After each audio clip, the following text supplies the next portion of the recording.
Now, the Hunt Palmer Show. A magic beyond anything you could ever imagine. You are now listening to the Hunt Palmer Show. Brought to you by Sagrera Farms on 104.5 ESPN Baton Rouge. Locking down the middle of the day. You really think that's the best idea? Live from the Raising Cane studio. This is Hunt Palmer. It's quite a piece of work. Welcome in. Hunt Palmer coming to you from the Raising Cane studio downtown in the capital city on this Thursday, working towards the weekend, brought to you by Sagrera Farms Premium Angus Beef. Got Jordan Kitchens, Cassie Spazzali back there on the ones and twos. Appreciate you hanging with us. Luke Johnson talking Saints in 15 minutes. Is the SEC dead in football? Seth Emerson did a poll. We'll talk about it in 30 minutes. I got some big picture LSU athletic department things to talk about later on in the hour. Saints have a big decision to make on a rookie option. We'll do that at 2 o'clock. Ross Jackson's got a good piece on it at LouisianaSports.net. Chris Blair at 2:15, and Mark Etheridge from D1 Baseball is going to be with us at 2:30. You heard that right. We're going to talk some baseball at 2:30. They've got their SEC previews every podcast, one podcast a day to preview every team. The LSU podcast dropped yesterday, so you can find that wherever you find your podcast at Highway to Hoover. We'll talk to Mark about what he thinks about the Tigers and some big picture SEC baseball stuff at 2:30. I know you're ready. I know that because of some of the stuff we saw last night, and that's where we start with our opening drive. Welcome to the big league. It's time for Hunt's Opening Drive. Presented by Fabry Chevrolet GMC in St. Francisville. All right. I think this is where we start. I was wrong. Dead, flat, wrong. I was wrong. I don't think I apologized for it. I don't think I was blind. I was wrong. Because last night, essentially with the season on the line, LSU welcomed in a Mississippi State team that lost 5 games in a row. They welcomed in a Mississippi State team that was not very good on the defensive end all year, not very good on the offensive end all year. And they got annihilated from the jump. They were down 10 after less than 4 minutes had been played. They were down 20 after about 10 minutes had been played. In the second half, they didn't cut that thing within 16 until there were 30 seconds left in the game, thanks to a flagrant 1 foul that probably shouldn't have even been reviewed. They were annihilated from start to finish by a poor SEC basketball team with the season on the line. I told you yesterday, if LSU can contain Josh Hubbard, not let him go for 30 points, keep him under 20, LSU would win the game. LSU held Josh Hubbard to 15 points. He went 1 of 6 from 3. LSU got destroyed. I told you that LSU would win the game by 10 points or more. They got destroyed. I told you that if LSU won on Wednesday and on Saturday, this thing had a chance. They got destroyed. And I'm wrong. Again, I don't think I was blind because I think this is reasonable. Now, most of you listening will go, Hunt, you're an idiot. And I don't have anything really to refute that. But I will give you my honest opinion as I've done with this the entire time. Because we're done with Mississippi State 80, LSU 66. They no shut on defense. They no shut on offense. It's over. But I don't think this is unreasonable. Matt McMahon came here and had no players in the NCAA with a sledgehammer standing right behind his shoulder. He had no shot in year 1. Scrap it. Year 2, they went 9-9 in the league. Okay. Year 3, the wild, wild west was upon us. Everybody could spend as much money as they wanted, wherever they wanted, whenever they wanted, however they wanted. LSU spent almost nothing. He had, in my opinion, no shot to be competitive in that landscape at this job with that amount of money. And they got annihilated. And I said, okay, right before revenue sharing comes in, you can front load these contracts. You can pay these players as much as your program is willing to get behind them. And by all accounts, LSU rallied the troops. I have heard that from people in basketball. I have heard that from people in the athletic administration outside of basketball. They gave basketball a chance this year financially to be competitive in what is the toughest league in the sport right now. And that was where the rubber was going to meet the road. That's not me talking. That's the athletic director talking. We need to be in the NCAA tournament. Verge Osbury said that on the record to The Advocate. Matt McMahon stood here for anyone to hear it after they went 9-9 in year 2 and said, we didn't come here to play in the NIT. We got to get in the NCAA tournament and start winning games in the NCAA tournament.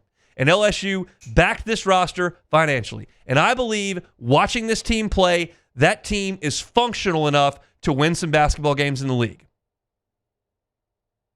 I don't think that's unreasonable. I watched him play against SMU. I watched him play against Arkansas. I watched him play against Kentucky. I watched them play against Texas A&M. I've seen them play good enough basketball to win games in this league. But this team, which has everything on the line, has played its best basketball against teams it's probably not going to beat, and that's why they didn't beat Arkansas.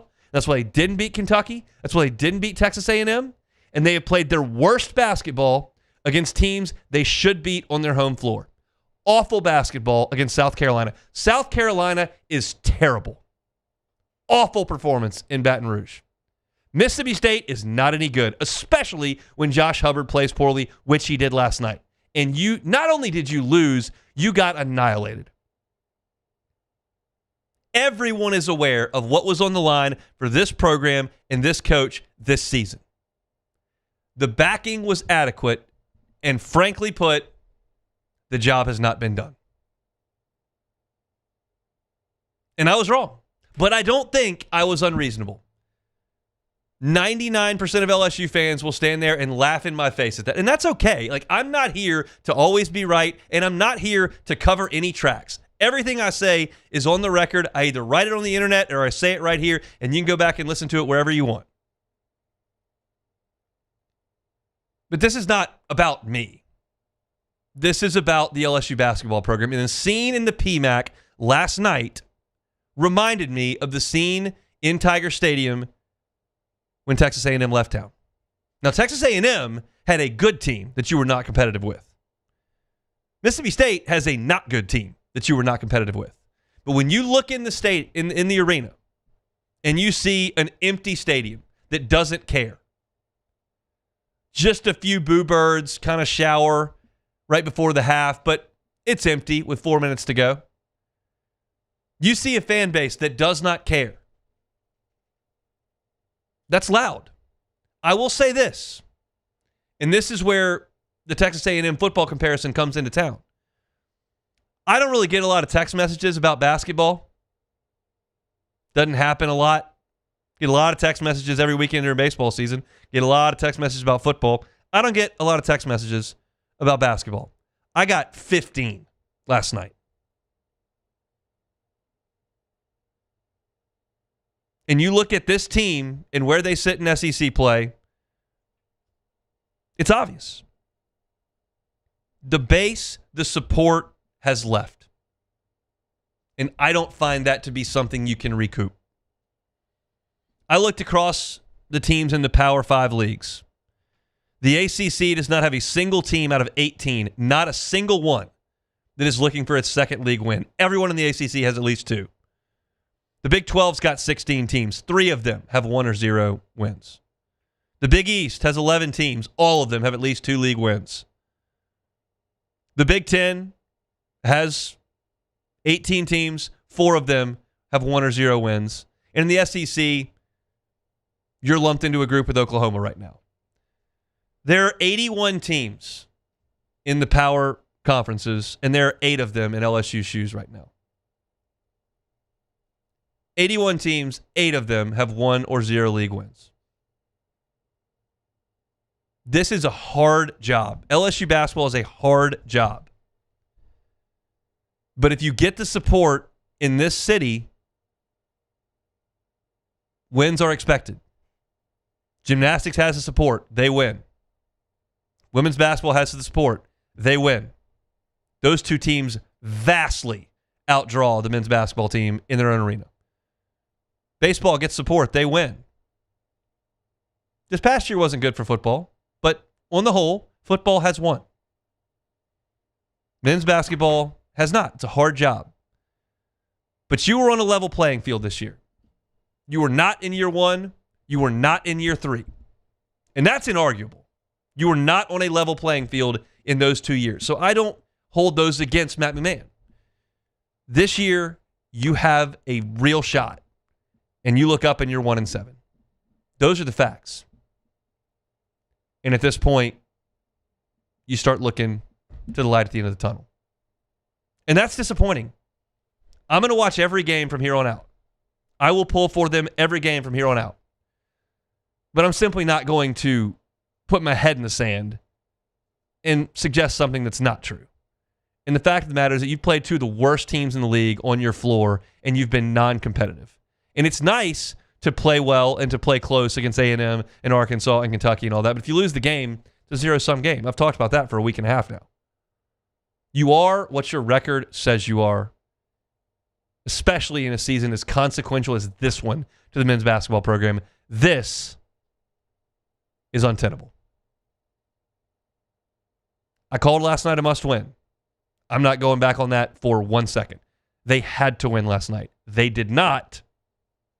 Your writing's on the wall. Our Thursday show is brought to you by Sagrera Farms Premium Angus Beef. Looking for a different way to do beef, you can do it with Sagrera Farms. Some of the best beef in the country. It's just north of Baton Rouge, like 20 miles up the road in Ethel. And it's an incredible facility. I was able to go right before Christmas to see Sean, see the entire facility, see the operation that he's got going on there. It's first class. There are 2 places in the world you can get Sagrera Farms beef, Supper Club and the farm. If you want to buy beef a little differently, you want to make sure you've got prime Angus beef in your freezer for months to come.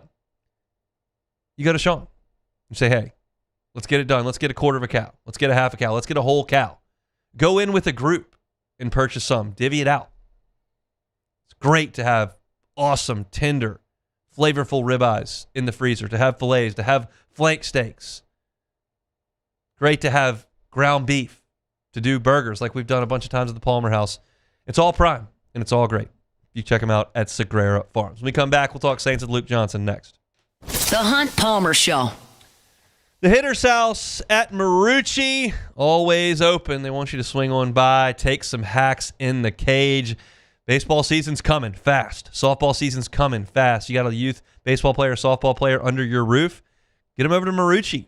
Take some hacks, especially when it's this cold outside. You don't want to go hit outside. Protect yourself from the elements. It's also a great place to go take a tour. Why would you take a tour? Because they make the official bat of Major League Baseball right there at Marucci, and they make 1,200 of them a day. What a cool thing to go take your baseball team to before their season starts, to go take the softball team to before the season starts. Take the family to. Go check it out. You can get tickets at maruccisports.com/campus-tour, and every ticket comes with a 20% discount on the Campus Tour store and in the Hitter's House. It's Marucci, online at maruccisports.com.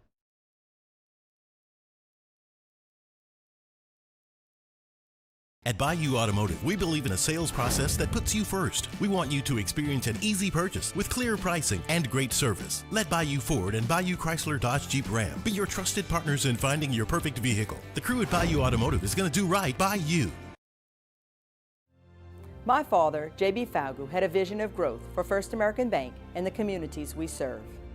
The bank's foundation was built on his legacy of compassion, loyalty, and dedication. Through his years of leadership, First American has prospered to heights even J.B. could not have imagined. I know my father would be extremely proud of the customer service and financial stability that First American provides to Southeast Louisiana. We continue to thrive because of the legacy of J.B. Falgu. I'm Lawyer Locke Meredith. We are honored and humbled to receive from our clients in Google. Based on 5-star client reviews, the designation of our law firm is highly recommended. Whether you hire us at all, please give us a call, 272-5555. You have nothing to lose. Hi, I'm Mitchell Meredith. Injuries happen when you least expect them to, making your life more complicated. At Locke Meredith, Sean Fagan & Associates, we know this, and we strive to help each of our clients during these times. Whether you hire us at all, give us a call at 272-5555. South Louisiana, it's turnaround season, and River Parish Contractors is calling in the best of the best. We're hiring pipe fitters, iron workers, boiler makers, combo and structural welders, rig welders, carpenters, crane operators, dirt operators, and more. If you're ready to work, ready to earn, and ready to build something that lasts, Call Big Jake at 318-547-1000 or go to rpcontractors.com. River Parish Contractors. Let's get building. Looking for cleaner energy? Propane is energy for everyone. And when you're cooking with clean, affordable propane, you're cooking with gas. In the wintertime, nothing heats a home like Louisiana propane. And when you need hot water, propane's got you covered. Oh, and you won't regret that propane generator when the power goes out. I'm Miss Louisiana, Gabrielle McLeod, and to find more information and to find a propane dealer near you, visit louisianapropane.com. At Auctioner, we know healing is a team sport. That's why we've partnered with world-renowned orthopedic surgeon Dr. James Andrews to create the Auctioner Andrews Orthopedics and Sports Medicine Institute. Whether you're a professional athlete or a weekend warrior, our team of specialists are dedicated to getting you back in the game. So whatever your reasons are for reaching your personal best, we've only got one: you. Auctioner Andrews Institute. Long live you. When it comes to choosing energy for your family and your home, make the smart choice with natural gas. You're listening to The Hunt Palmer Show, brought to you by Sagrera Farms.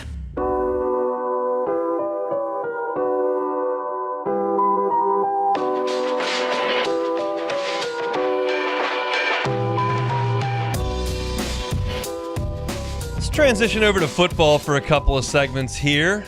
We'll do so starting with the New Orleans Saints. Luke Johnson with us on Thursdays. Joins us on the Jim's Firearms Hotline. Luke, how we doing? Doing great, my man. Thanks for having me on. It's our pleasure. Saints brass over in Mobile for the Senior Bowl, as they are every single year. I know Jeff Ireland's done some talking to the media. Mickey Loomis is around town as well. Saints used the Senior Bowl for 5 picks last year, including their quarterback. How big a week is this for New Orleans? Yeah, it's always a big week for them. They put a lot of stock into this, into the Senior Bowl. I think the like college showcase games are changing a little bit. You're seeing more players go to the East-West Shrine Bowl and some of the other showcase games, but like they devote a lot of attention and resources to this one in particular, and I think for good reason. You know, you've seen a lot of good players cycle through there, and that's no different this year. And on top of that, like, they are getting real, no kidding, exposure to a lot of these guys with their coaches on staff. I mean, Joel Thomas, the Saints running backs coach, is a head coach of one of these teams. We've got several other staff members working on these teams, including Scott Tolzien, who, he might be one of these guys who's not on the Saints staff, by the end of this month, or the end of next month. But they are getting real exposure to them. And they've put a lot of emphasis into this kind of year after year. You see it in every one of their draft classes. What do you think they're looking at down there? I mean, I think they should be looking at everything, right?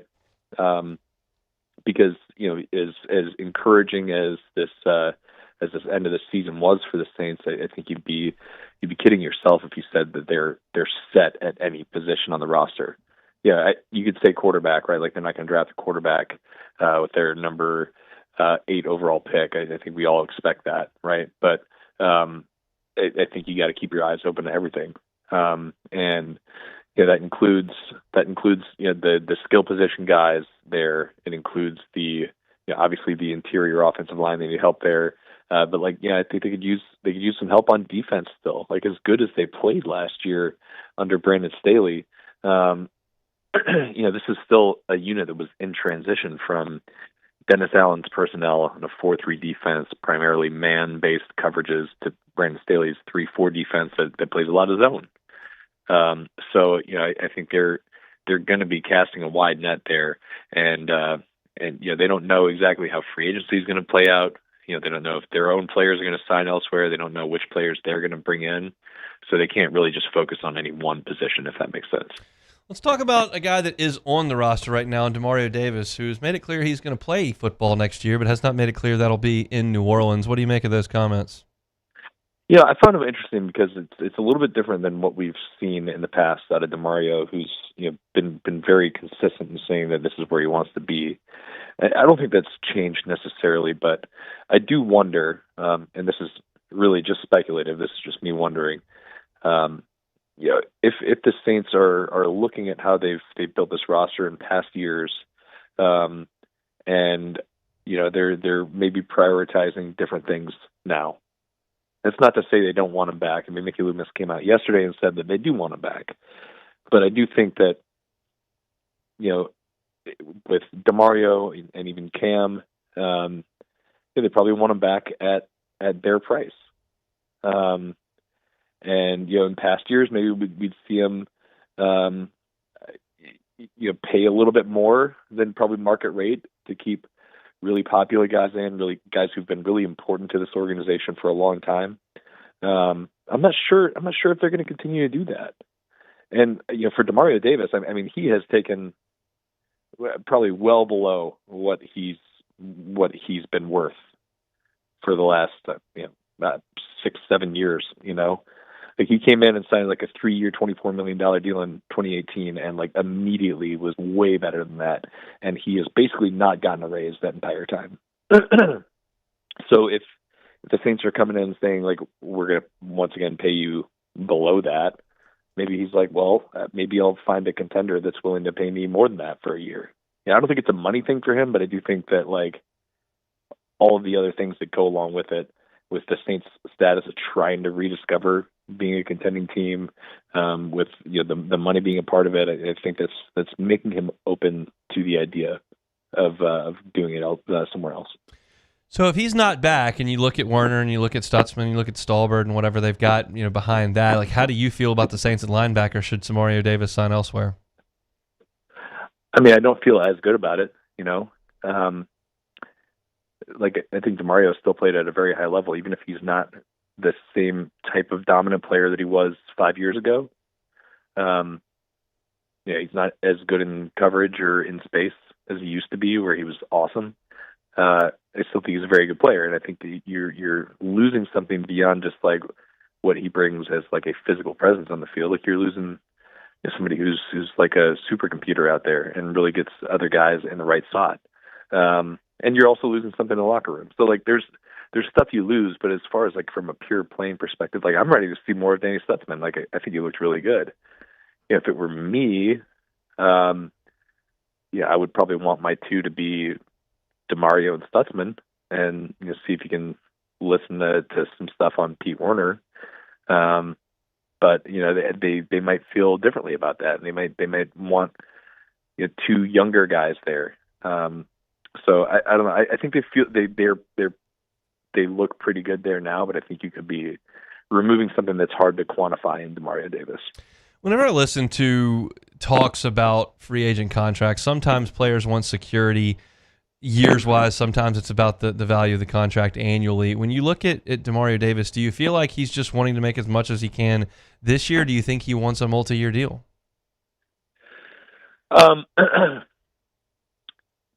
That's a hard one to answer, honestly, because like he's been such an atypical player in terms of contracts. Yeah, like I just said, like he's if he would have been on the open market, if he would have been willing to entertain that for a number of years, like he would have made a lot more money in his pro career. So I don't really know the right way to answer that. I don't know if anybody's going to be willing to give him more than a 1-year deal. And not with any like guarantees in the second year. He's going to be. I think he already is 37. If he turned 37 this month, so that's a hard position to stay relevant at that age. We saw DeMario Davis do it this year. We've seen guys like Levante David and Bobby Wagner do it. But if you look at Levante David and Bobby Wagner this year, like they both fell off a cliff. It's even for the guys who are freaks who do it much longer than you ever would have expected them to do it.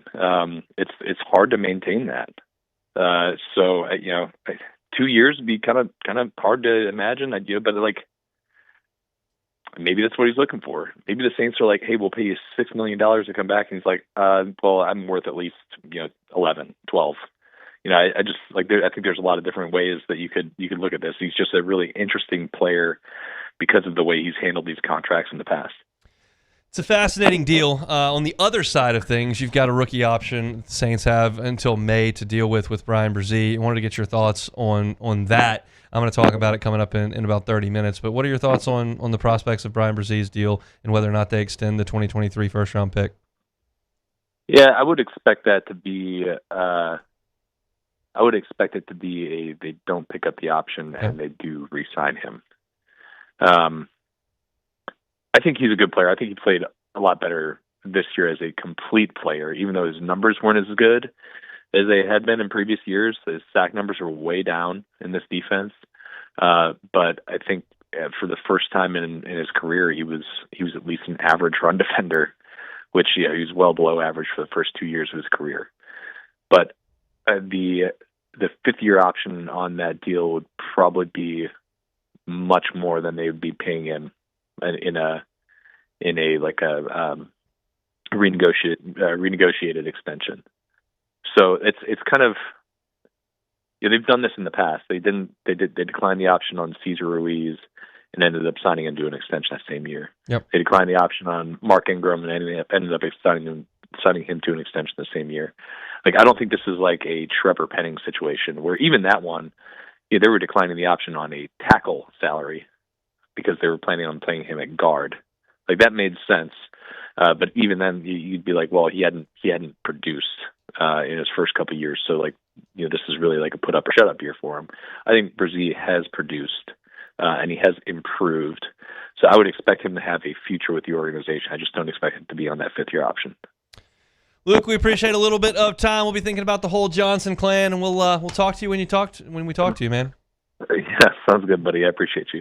He is Luke Johnson with the AdvocateNola.com, giving us a little black and gold time. Luke and Chelsea expecting a new one at some point here very, very soon. So that may be our last conversation with Luke with a little bit, but we'll still talk about the Saints when relevant, and we'll tag team some of his associates down there in New Orleans to continue the black and gold discussion. I still think it's a big week, and I want to see when it comes to a conclusion kind of what the overall thoughts were. We'll talk to some Saints as we keep moving forward here in a very, very consequential offseason for New Orleans. Our Thursday show is brought to you by Sagrera Farms Premium Angus Beef. When we come back, there's a lot of thought about the SEC's spot in college football because they have not appeared in the last 3 national championship games. I'll talk about that with some anecdotes from a poll that Seth Emerson did over at The Athletic. We'll do it next. The Hunt Palmer Show. Ochsner's Eat Fit Alcohol Free for 40 Challenge. Registration is wide open. You didn't have to start January 1st to make it happen. If you're looking for a fresh start this spring, Ochsner's Eat Fit Alcohol Free for 40 Challenge. Ready to roll. 40-day reset to help you sleep better, boost your energy, and feel your best. They're not telling you give everything up forever. Just a little reset, help you sleep better, and see what the results may be beyond that. You may see blood pressure changes, may see body composition changes, and you have labs pre and post challenge that will give you that data. People that have done it report clearer skin, more focus, brighter mood, and have mentioned better sleep. And it's often within the first couple of weeks. So Ochsner will support you with zero-proof drink ideas, nutrition tips, and a community of people that are taking on the challenge together. Registration's open, so whether you want to join it officially or take the challenge from home, it's your chance to get in and feel the difference. Sign up at alcoholfreefor40.com. That's the number 40. Alcoholfreefor40.com. Thanks to our friends at Ochsner. Transform your living space with Lacoste & Young Remodeling and take your home from outdated to outstanding. Redefine your kitchen for the ultimate culinary experience or elevate your daily routine with a spa-worthy bathroom retreat. Our skilled team brings 3D modeling to life to ensure your vision becomes a reality. We believe luxury should be accessible and offer tailored solutions to fit your budget without compromising quality. So contact us today for a free estimate. Lacoste & Young Remodeling, providing perfect solutions for your dream home. I'm lawyer Collins Locke Meredith. Among the most important factors to consider when you're hiring an injury attorney is trust. You trust your attorney will put your interest first, treat you with respect, fairness, and honesty. You trust them to be there for you when you need them. At Locke Meredith, Sean Fagan & Associates, thousands of clients have trusted us to represent them, and for good reasons. Please visit us at LockeMeredith.com to learn more, and whether you hire us at all, give us a call at 272-5555. You have nothing to lose. My father, J.B. Falgu, had a vision of growth for First American Bank and the communities we serve. The bank's foundation was built on his legacy of compassion, loyalty, and dedication. Through his years of leadership, First American has prospered to heights even J.B. could not have imagined. I know my father would be extremely proud of the customer service and financial stability that First American provides to Southeast Louisiana. We continue to thrive because of the legacy of J.B. Falgu. Looking for cleaner energy? Propane is energy for everyone. Propane water heaters are very cost efficient, and the savings are even greater with a tankless propane water heater. We all know that Louisiana propane is a safe and environmentally friendly fuel. So why not go green while you save some green? I'm Miss Louisiana, Gabrielle McLeod, and for more information, visit louisianapropane.com.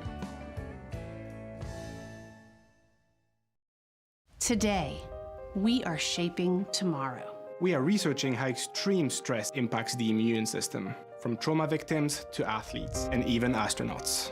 Our work is leading the way in sepsis treatment, saving countless lives. We're unlocking the mind with music in exciting new ways. Our Lady of the Lake Health and LSU are improving the health of our state.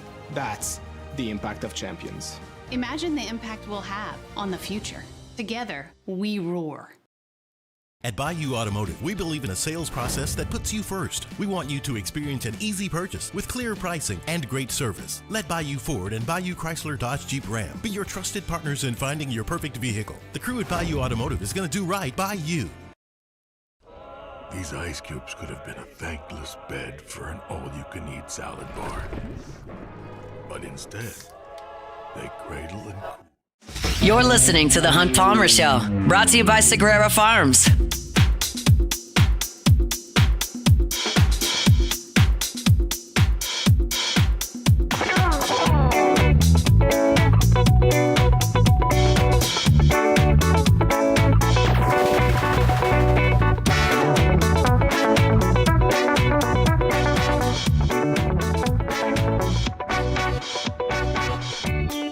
Big picture conversation on LSU's athletic department. It stems from last night's basketball game in my opening segment where I kind of declared, look, it's writing's on the wall now. And so I want to talk about where LSU's athletic department is and specifically what to do, what to make of the LSU men's basketball job. So we'll do that in 15 minutes. I found an interesting piece on The Athletic today by Seth Emerson. They surveyed just over 1,000 SEC fans. Now, I deal with fans every day. I'm a fan myself. I realize fans can be a little bit irrational. And so I account for that.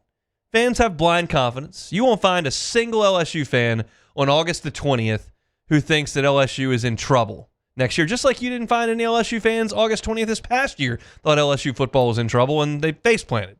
It's just how August works. It's how fans work. Confidence is a good thing. Passion and energy are good things. So I understand the way fans are wired and understand that when you look at a survey of fans, you're getting generally a homer perspective. And I'll tell you this segment is not coming from a homer perspective with the SEC. I hate everybody in the SEC. I want them all to fail miserably. That's how I've been wired my whole life. So I'm not trying to defend the SEC because of my allegiance to the SEC and how strong I want that brand to be. Screw that. I hope they all suck and LSU beats them all. But I was curious to read this.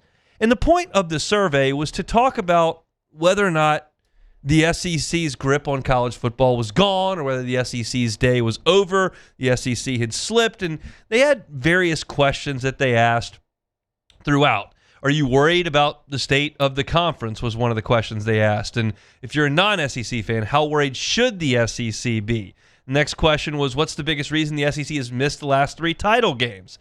They gave options of transfer portal, NIL, Nick Saban's retirement, or bad coaching hires. Also, what are your feelings about the health of the SEC since last year? And all these questions, I'm not here to read the results of what the fans think because it's not really relevant what a bunch of people from Iowa, Indiana, California, Alabama, Georgia, and Texas think. Like, that's not really the issue. But I wanted to have the discussion of, like, what's quote-unquote wrong with the SEC in college football? Why was the SEC not in the title game the last 3 years is part of it? And is that a slight to the conference?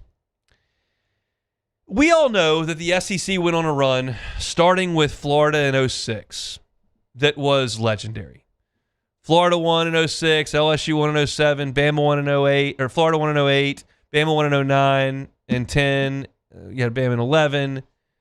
And then you rolled through Cam Newton. I was in 10 and Bama in 11. And you had that ridiculous run where you had Tennessee, you had Florida, LSU, Alabama, and Auburn all winning different titles. And then down the line, Kirby showed up and he started ripping them off too, and you had Georgia in the mix. And so you had Oklahoma and Texas who have won titles in the last 25 years. And you realize that you've got kind of a monopoly outside of Ohio State and Clemson on titles. And then you see Michigan throws their hat in the ring. And this year really upset the apple cart with Indiana, and you feel like the wealth is being shared. Now, that run the SEC went on was unprecedented and remarkable. But I'm not here to tell you that I think the league's fallen off a cliff, okay? You didn't make the title game in 2024 because Jalen Milroe got stopped at the 3-yard line in overtime against Michigan. Like, that's how close you were to beating the eventual national champs. And that wasn't even the best team in the SEC. But Milroe, overtime, didn't quite get there. The following year, you didn't make it. And I don't know if it makes a difference or not, but it is a talking point. Georgia's starting quarterback couldn't play in the Sugar Bowl.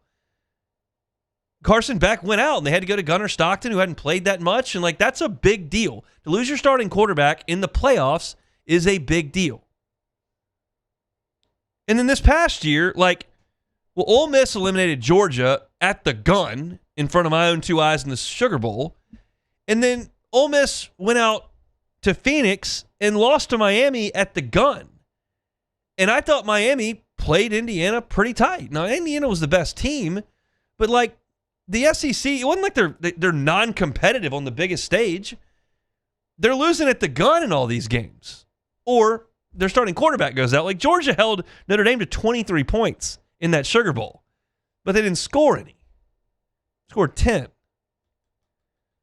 Yes, Alabama has taken a step back. That was always going to happen. Kirby's juggernaut is not there. It's just not. But I don't believe that we're entering an era where a bunch of teams that have never had a shot are going to immediately win a bunch of national championships. I believe the Blue Bloods will continue to show up. I believe far more teams have a chance to win the national title than they once did. We went over that right when Indiana was winning because I would have never included them to have a chance. And now you do. You got to get the right coach. You got to find the right players. You got to pay them the right amount, and you got to form a team. But because Indiana won the championship, that does not mean next year's playoff is going to include Cal, Washington State, Boston College, Kansas State, and all of a sudden we're going to look up and Bama and Ohio State and Tennessee and Texas are going to be gone. It's elevated the bottom of the league, the sport, and it's brought the top of the sport down a couple of rungs. But the top of the sport is still above the bottom of the sport. You'll have an Indiana pop up here and there, but Georgia's not going anywhere under Kirby Smart. They're not staring 8-4 down the barrel. In the NIL transfer portal era 2 years ago, the SEC sent Georgia to Austin, to Oxford, and to Tuscaloosa. They won the SEC. Bama still got a pulse. They're just not Saban. Ole Miss has had a really good go of it. They got a really good quarterback and running back coming back. And all the while, I'm telling you about all these teams that are either in the playoff or knocking on the door of the playoff. And I'm not mentioning Florida. I'm not mentioning LSU. I haven't mentioned Tennessee in that realm, even though they made the playoff last year. Auburn is a joke right now. You think those schools are going to stay down forever?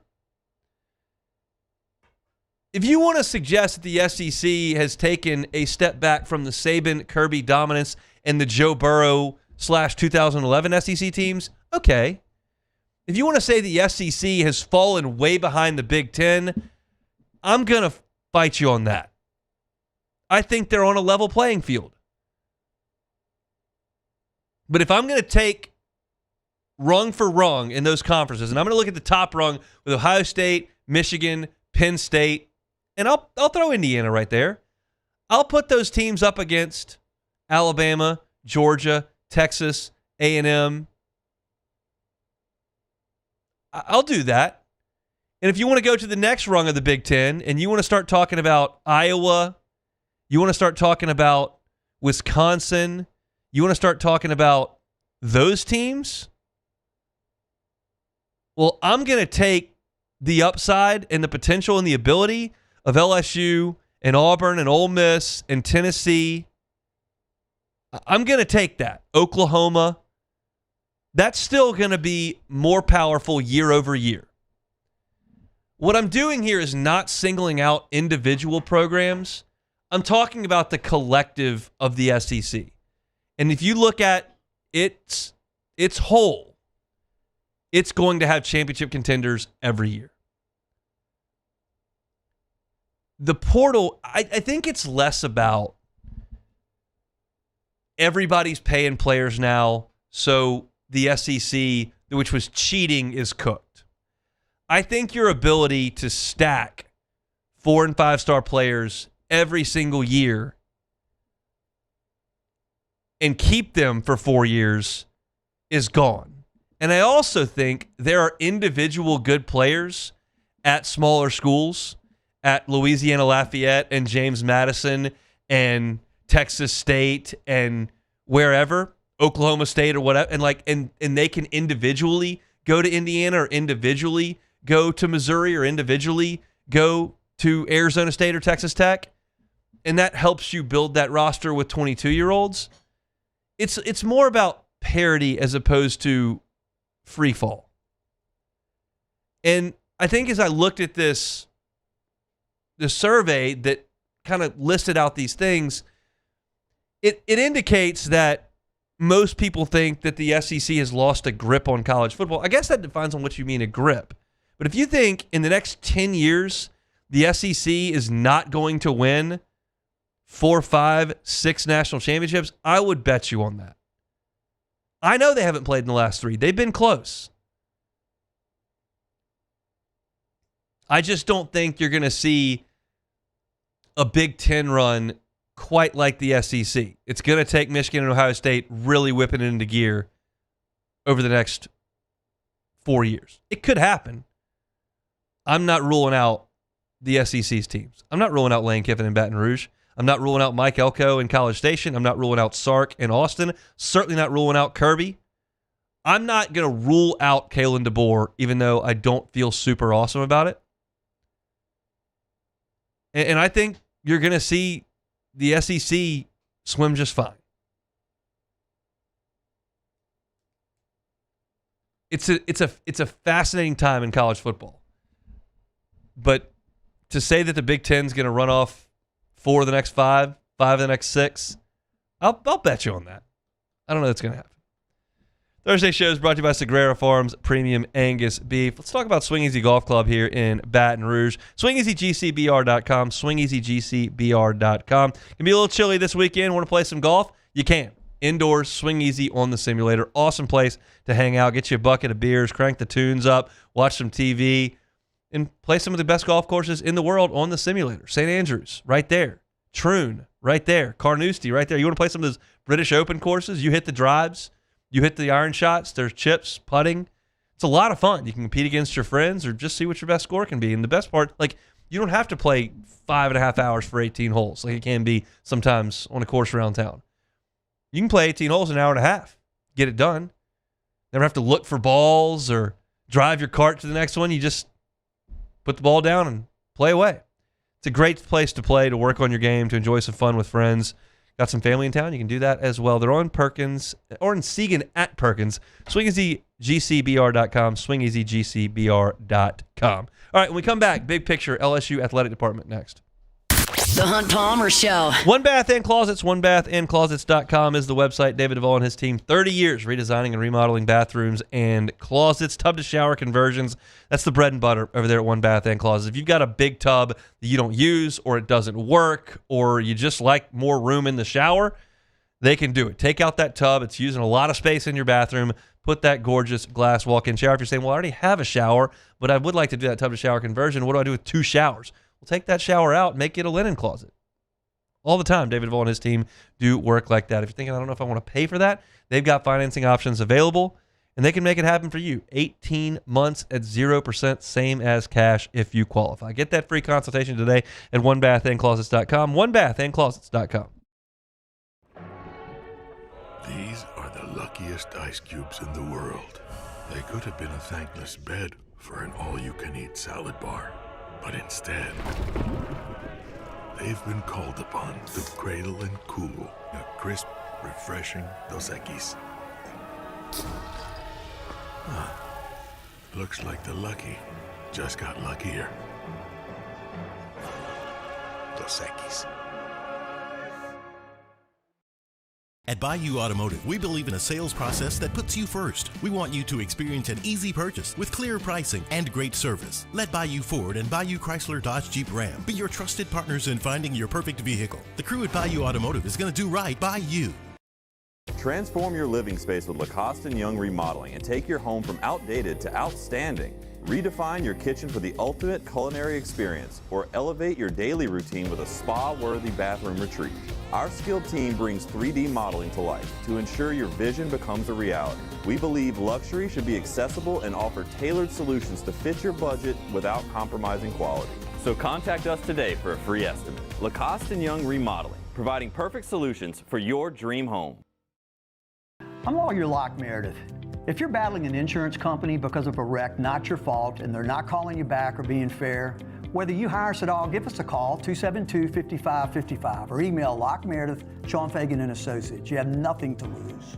Hello, I'm Collins Meredith. If you've been injured on the job, you likely have a workers' compensation claim, but you may also have a tort claim, which opens up significant recovery rights not normally available for a work injury.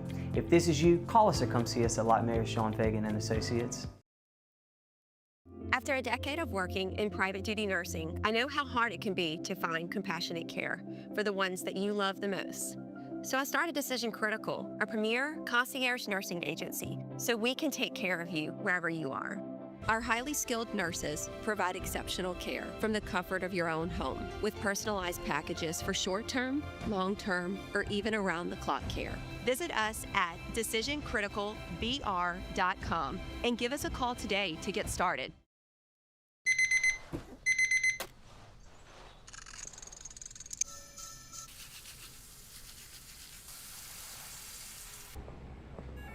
Sometimes you ignore the signs, even when they're right in front of you. Problem gambling isn't always easy to spot. Know the signs. Set your limit. Learn more about healthy gambling habits by visiting us online or text or call for free confidential help now. Flight by Yingling is raising the bar by crafting the next generation of light beer. With only 2.6 carbs and 95 calories, The Hunt Palmer Show, brought to you by Sagrera Farms.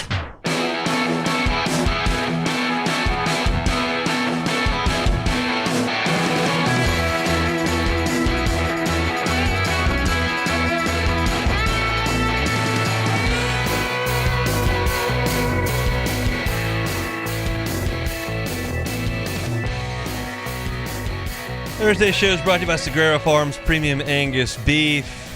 Talk some Saints, top of hour number 2. Chris Blair with us in about 20 minutes. Mark Athers talking baseball at 2:30.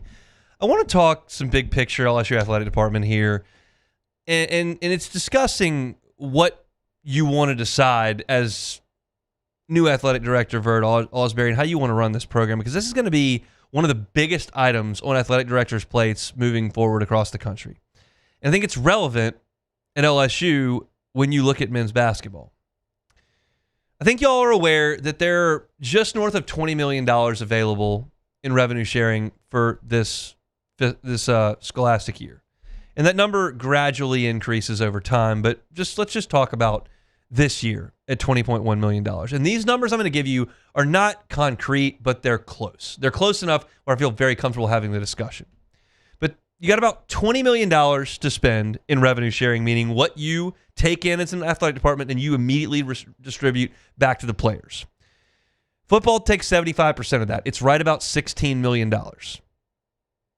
Then you've got men's basketball right about 2.1, just over $2 million. Then you've got women's basketball that gets about $900,000. And then there's in the neighborhood of 900,000 remaining, and baseball is going to take about 350 of that. So women's basketball at 900, baseball at 350. And that gets you up close to that $20.1 million. And what athletic directors now have to figure out is, okay, who do I allocate this money to? You heard Tony Vitello when he left Knoxville say, yeah, we didn't like the revenue sharing distribution. We thought baseball was way on the short end, and that's something that irritated him. And there's no rule that determines how you have to allocate this. I know this. Mississippi State is dipping into that football money and giving some to baseball. Coastal Carolina is dipping way out of the football money of theirs. That's not as big as LSU's budget, and they're all in on baseball. You know the Duke administration is not going to funnel $15.8 million to football and send men's basketball too. That ain't how it's going to work at Duke. So at LSU, you've got to decide how much are you going to give football? It's going to demand a lot. How much are you going to give women's basketball? How much are you going to give baseball? You think Kim Mulkey and Jay Johnson are just going to sit on the sideline and go, yeah, whatever you want, just handle that however you want to? Absolutely not. Those are multi-time national championship coaches that want their money. And then you got men's basketball at LSU. What are you going to do? What are you going to do? Because if you are in the market in a month and a half, 2 months, you don't think the prospective coach that you're looking at is going to ask you about revenue sharing? What are you going to tell him? I'm looking around the SEC. I don't see a lot of schools really, really, really performing in football, men's basketball, women's basketball, and baseball. Not a lot. I start looking around, like Alabama, their baseball program stinks, relatively speaking. Men's basketball, cooking. Football, a lot of money going into it, you know. Women's basketball, Florida, they got basketball rolling. Baseball's always been good. What's the football program doing? They can't even make a bowl game.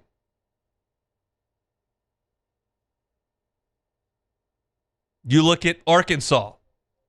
Basketball is up and cooking with Calipari. Awesome. In baseball, Dave Van Horn. Their athletic director comes up and says, yeah, we probably can't compete in football. Said that to the Touchdown Club. Like Tennessee, I would argue, like they're doing pretty good in football, made the playoff last year. Baseball's been a power. We'll see what they are without Tony V. Women's basketball is a big deal there.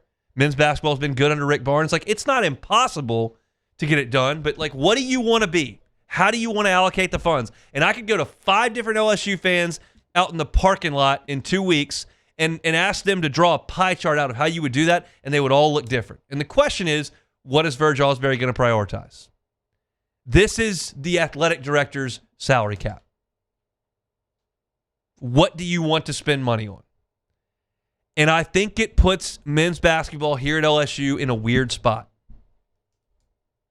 Because there are some people who would say, you cannot touch football.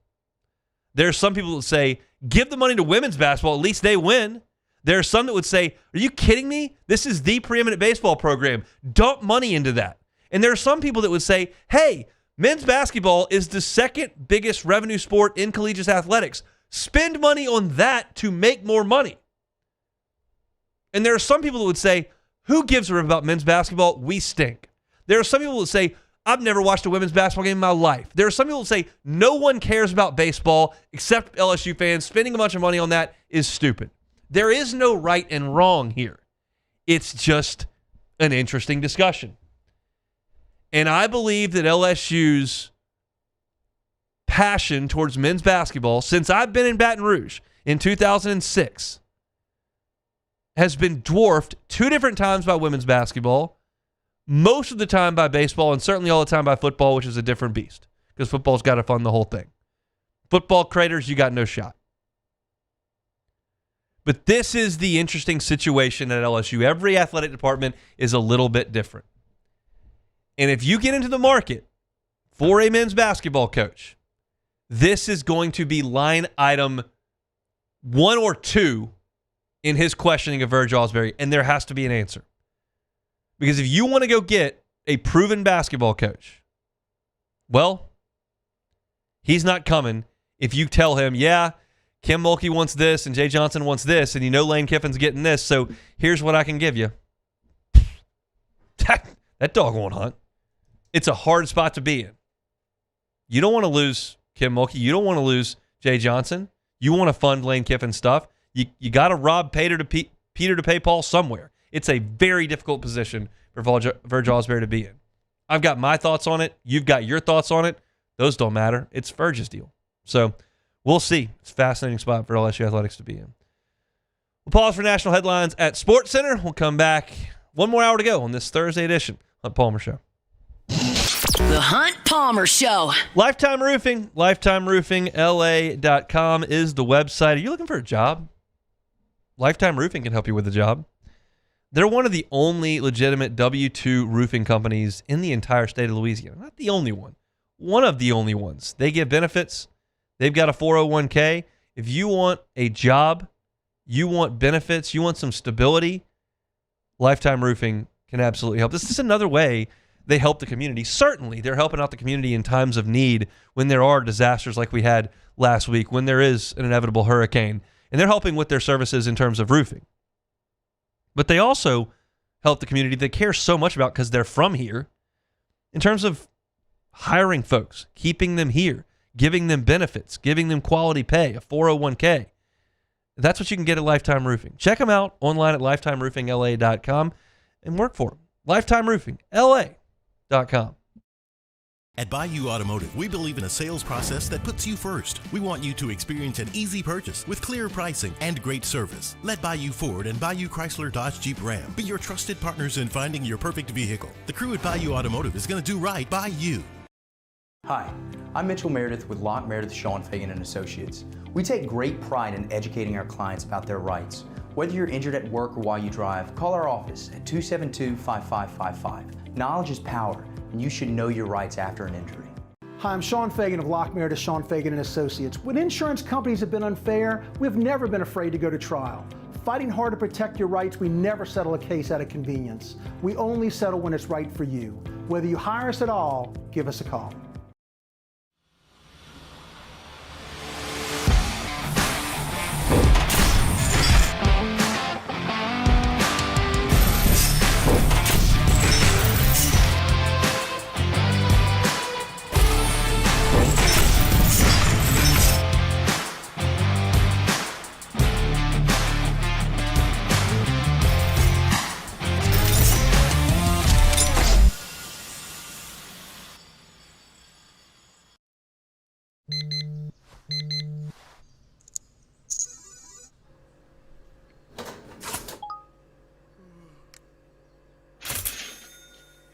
Sometimes you ignore the signs, even when they're right in front of you. Problem gambling isn't always easy to spot. Know the signs, set your limit. Learn more about healthy gambling habits by visiting us online or text or call for free, confidential help now. This new year, Hood Dental wants you smiling bigger and healthier than ever. New patients can get a healthy gums cleaning for just $89, plus a free exam and full mouth x-rays, a $376 value.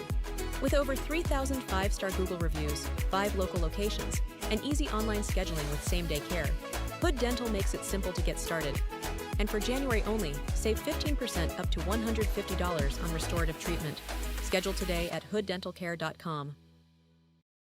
Transform your living space with Lacoste & Young Remodeling and take your home from outdated to outstanding. Redefine your kitchen for the ultimate culinary experience or elevate your daily routine with a spa-worthy bathroom retreat. Our skilled team brings 3D modeling to life to ensure your vision becomes a reality. We believe luxury should be accessible and offer tailored solutions to fit your budget without compromising quality. So contact us today for a free estimate. Lacoste & Young Remodeling, providing perfect solutions for your dream home. Supreme Jasmine is premium American-grown rice. From local farms to your table, every grain is supreme.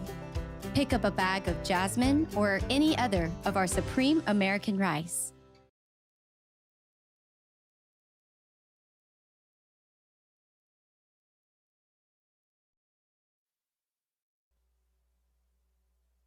This is SportsCenter.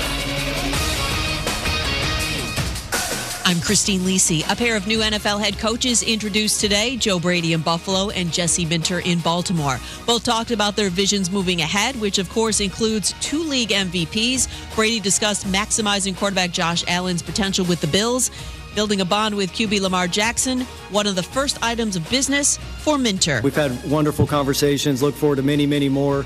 But Lamar, I just look forward to connecting with him, helping him become the best version of himself, creating a team identity that allows him to thrive, which he's already, proven to be an elite, one of the best player in the National Football League, and put a team around him that allows him to reach that ultimate goal of bringing a Super Bowl back to Baltimore. NBA Celtics All-Star forward Jason Tatum told ESPN's Ramona Shelburne he's been progressing well in his rehab from a torn Achilles, is feeling stronger every week, but he's waiting to make a decision whether he'll return this season because of the severity of that injury.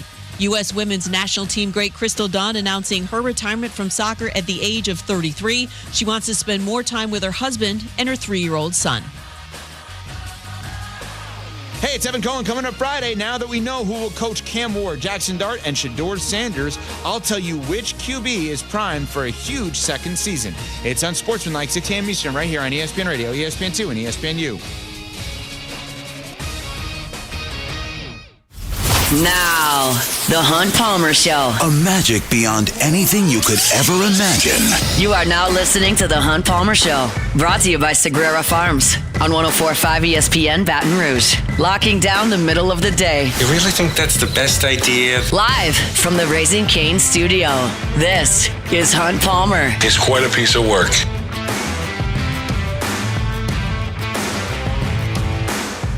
Hour 2 on a Thursday, brought to you by Sagrera Farms Premium Angus Beef. We'll talk to Chris Blair coming up in 15 minutes. Folks at T1 Baseball have put together their SEC preview podcast. They're dropping one a day. Yesterday on Highway to Hoover, it was LSU. Joe Healy's going to be with us starting next week.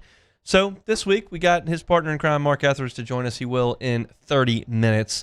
I want to kick off the hour with some Saints talk. Ross Jackson's doing an awesome job during the Saints off-season at LouisianaSports.net, and certainly Locked On Saints as well, by just giving some breakdowns of the decisions that have to be made by the Saints. And one of the pieces he talked about today was the 5th-year option for Brian Brzee, which is due to be picked up or declined by the end of May this year. It'll be something that they take some time to decide on, but it is a consequential decision. And you look back over the course of the Saints' first-round choices, and he detailed it all the way back to 2011. It's been interesting to watch how things have shifted.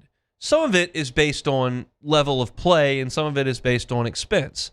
For those that are unaware, when you draft somebody as a rookie, entering their 4th year, you declare whether or not you want to pick up the 5th-year option on that rookie. It's a first-round pick deal in the CBA. And there are a number of factors that go into what that option costs. It's position, playing time, playing ability, Pro Bowl qualifications, all types of things.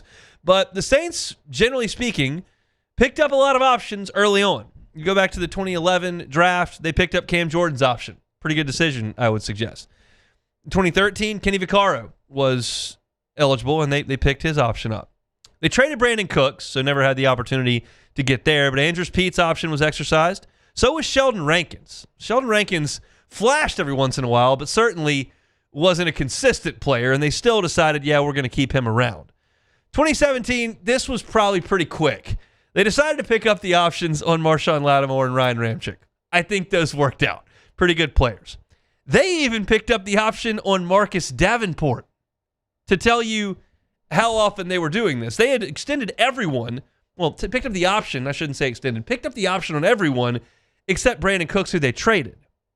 And then you got to 2020. And the numbers started to go up a little bit, and the Saints were in a pinch with the salary cap, and they did not exercise Cesar Ruiz's option. They go, well, he's still on the team. What do you mean? Well, they did not pick his option up. They did extend him at a lower number. They did not pick up the option on Peyton Turner, obviously. In 2022, pretty cut and dried. They picked up Chris Olave's option. They did not Trevor Penning's. So this year, you've got the choice on Brian Brzee. And I think this is a fascinating case. And I think it's important because Brian Brzee was a first-round choice. He plays defensive tackle, a crucial spot. And I think it could go either way. If you told me they pick up the option, I'd go, okay, like, I see it. If you told me they declined it, I would go, okay, I see it. Like, there are a few of these that this is a no-brainer. There was no chance you were exercising Peyton Turner's. There was no chance you were extending and exercising Trevor Penning's. There was no chance you were going to let Marshawn Lattimore or Ryan Ramczyk walk. But Brzee kind of runs the middle because he started some games. He's shown some flashes. He's got some traits you look for. He's also got significant flaws. We all know that Brian Brzee is a very strong interior pass rusher and has been a very weak run defender at defensive tackle. But you got a new defensive staff that did not draft him, and they may have a different opinion of him after 1 year than the previous staff did. I'll be honest with you, when it comes to linemen, I tend to lean on Pro Football Focus a little bit more heavily. I can watch wide receivers. Do they get open? Do they catch the ball? Do they make big plays? What does the stat sheet say? How many yards do they have? How many touchdowns do they have? Like, that's obvious. Running backs are the same way. Pass rushers, I can see how disruptive you are. I can see what your sack totals are. Cornerbacks are a little bit obvious because I feel like I know whether or not you're covering, whether you're making plays on the ball, safeties making tackles. But when it comes to interior offensive linemen, interior defensive linemen, I lean on Pro Football Focus because I'm not watching those guys play in and play out. I'm just not. It's not how I watch a football game. I'm watching the ball most of the time. So I wanted to look at Brian Brzee this past year, his third in the league, and see what Pro Football Focus thought. He played in 15 games, played 667 snaps, and Pro Football Focus rated him on defense at 52.9. Not great. His run defense improved this year, but still they had him pegged at 46.2. And in that run defense grade, included into the 46.2 was tackling, which was the worst on the Saints roster at 27.3. Pro Football Focus isn't the end-all, be-all, but I think that paints a picture of what most of us have seen from him in run defense. Not great, missing some tackles. Okay, what about pass rush, where his bread is supposed to be buttered? 62.5, which is pretty good from the interior. You're talking about a pass rush where Brian Brzee had 22 hurries this year from the interior, had 5 hits on the quarterback, and had 3 sacks. I believe that the Saints can pick up that fifth-year option. Ross estimated in his piece that doing so would likely cost you somewhere in the neighborhood of more. It would be more than the $12 million he's earned so far. So you're talking about just north of $10 million at this point. Looks like potentially right at 13 is what Ross said. It's projected, it's close, it's not exact, $13 million. Would I think that was a terrible move to pay Brian Brzee $13 million? I don't know if terrible is the word I would use. But if you could do the same thing you did with Cesar Ruiz, where you said, okay, I'm not sure you're worth 13. I don't think you'll get 13 if you go to the market, but we would like you on the team. Let's extend your contract and let's settle on a number a little bit lower than that, but give you the extra years of security. In other words, as opposed to giving you $13 million for next year, what if we promise you $17 million for 2? So you're promised and guaranteed $17 million instead of 0 on the back end, but it's spread over 2 years with some security. Maybe it's a 3-year deal. Maybe it's a 4-year deal. Doubt you would go that far. 3 is more realistic. But if you could do that at a lower annual value, I like it. You can always find another wide receiver. You can always find another running back. Trying to find a defensive tackle who can rush the passer is really hard to do. And maybe Brian Brzee is just not an every down defensive tackle in his career. Maybe he's a better pass rush situation guy. You get behind in the fourth quarter, he's going to be on the field a ton. If you're ahead in the fourth quarter, he's going to be on the field a ton while the other team throws. You're behind in the fourth quarter, maybe he's not out there as much. Maybe he's not as much of a first down player. Third down, he's on the field. That's not exactly what you want from your first round pick, but he's got value. This is not Marcus Davenport, Peyton Turner, who just didn't do anything in their time in New Orleans. This is not Trevor Penning, who you're having to hide somewhere. This is a guy who has shown some flashes and has gotten better at the other part of the game, which is run defense. You got a new defensive line coach. Maybe that's a reason he showed some strides under Bo Davis. Maybe that's a help. I think Brian Brzez's got value. I would not decline the option and just let him walk. If you're going to decline the option, I would try to negotiate something of an extension on the front end. If they picked up the option, I wouldn't think it was the worst thing in the world. Because if you pick up the option, you're not married for a long time. It's just one extra year. One extra year is not the end of the world. It is in the window of Shuck's rookie deal, so I'm counting dollars and cents here, but you have more money to spend. So in short, I would keep Brian Brzez around. Ideally, extended, lower annual value, more years. Possibly just pick up the option and pay the $13 million for one more year. That's where I sit on Brian Brzez. I'm curious what they do over the course of the spring. It's something that we'll find out before that May 1st deadline. My gut tells me he's a Saint beyond this year, whether that's with the option or the deal. I think they're going to do something along the lines of what I'm thinking about. But it's possible they decide to pinch pennies and move on. I don't like the idea of trying to find another tackle that can rush the passer. There aren't a lot of Aaron Donalds walking around. And certainly, I'm not trying to compare Brian Brzez to Aaron Donald, but like guys who can get up the field from the interior, just don't find a lot of them. The Saints have a guy that can do it. I would keep him around. Jordan, your thoughts on where that stands?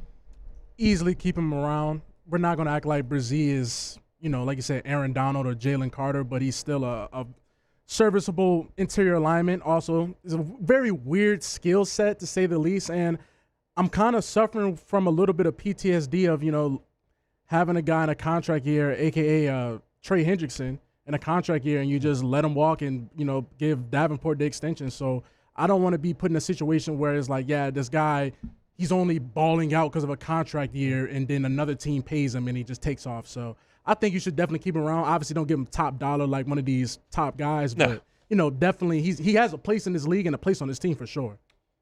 Professional athletes like multiple year deals. They like security that comes with it, even at a little bit lower annual value. Now, some bet on themselves and say, well, I'd like that security. I'm going to get it somewhere else. And maybe Brzez is wired that way. But I think it's one of the more fascinating decisions of the offseason. It doesn't impact this coming year in 2026 at all. He's on the team 2026 no matter what. 27 is what you're talking about here, and I think it's very, very interesting to see what they'll do. Ross has got a great piece up at louisianasports.net if you want to read about that today. It's for free, as all of our Saints content is right there on louisianasports.net. Thursday show is brought to you by Sagrera Farms Premium Angus Beef. Talk to the voice of the Tigers, Chris Blair, next. The Hunt Palmer Show. Fabry Chevrolet GMC. It's all online at fabrychevrolet.com. Huge inventory of new and pre-owned Chevys and GMCs. If you're just a Chevy guy, you're a Chevy gal, Fabry's new to the Chevy game. Go see him. You know what you're going to get. You're going to get incredible customer service with the Fabry family, great buying experience, great service after the sale. And they got one of the biggest inventories in the state up there at Fabry Chevrolet GMC. So go see the Tahoes. Go see the Suburbans. Go see the Silverados. On the GMC side, they got Denali's. They've got your Yukon as well. You can go visit them at Highway 61 in St. Francisville. They've been operating there since October the 1st. Or you can start that process online, as most people generally do, at fabrychevrolet.com. Fabry family's been here 35 years. Make them your next stop if you're looking for a Chevy or a GMC. St. Francisville, Highway 61, online at fabrychevrolet.com. My father, J.B. Falgu, had a vision of growth for First American Bank and the communities we serve. The bank's foundation was built on his legacy of compassion, loyalty, and dedication. Through his years of leadership, First American has prospered to heights even J.B. could not have imagined. I know my father would be extremely proud of the customer service and financial stability that First American provides to Southeast Louisiana. We continue to thrive because of the legacy of J.B. Falgout. Most roofers just replace your shingles. At Pelican, we diagnose your roof, digging deep down to find the root cause of your roof symptoms. Now cough for me? Good. We don't ignore your roof's issues, we address them. Let's just take care of this right here, helping your roof to become the best version of itself. Interesting that you would say that. How does that make you feel? So call Pelican Roofing for your free roof checkup today.